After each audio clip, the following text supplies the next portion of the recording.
দাঁড়িপাল্লার পক্ষে থাকবে না, তাদের কোরআনের মাহফিল শোনার কোনো কথা নেই।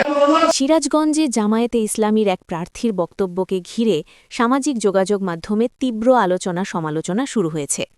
সিরাজগঞ্জ ৬ শাহজাদপুর আসনের জামায়াতে ইসলামী মনোনীত প্রার্থী এবং উপজেলা জামায়াতের আমির মোহাম্মদ মিজানুর রহমানের একটি বক্তব্য সম্প্রতি সামাজিক যোগাযোগ মাধ্যমে ভাইরাল হয়। ভাইরাল ভিডিওতে তাকে বলতে শোনা যায়, যারা দাড়িপাল্লার পক্ষে থাকবে না তাদের কোরআনের মাহফিল শোনার কোনো দরকার নাই। ভিডিওতে আরও শোনা যায় তিনি বলেন, কোরআন আর আল্লাহর আইন প্রতিষ্ঠার জন্য সবাই দাড়িপাল্লার পক্ষে থাকবেন। এই বক্তব্য ছড়িয়ে পড়ার পর মুহূর্তের মধ্যেই সামাজিক যোগাযোগ মাধ্যমে ব্যাপক প্রতিক্রিয়া দেখা যায়। নেটিজেনদের কেউ কেউ বক্তব্যটির সমালোচনা করেন, আবার কেউ কেউ এর পক্ষে মত প্রকাশ করেন। ফলে বিষয়টি নিয়ে তৈরি হয়েছে ব্যাপক বিতর্ক। তবে নিজের বক্তব্যের বিষয়ে ব্যাখ্যা দিয়েছেন জামায়াত নেতা মোহাম্মদ মিজানুর রহমান।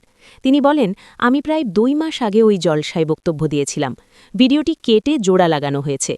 আমি এভাবে বলিনি। আমার বক্তব্যের মূল উদ্দেশ্য ছিল সবাইকে কোরআনের পথে আসার আহ্বান জানানো।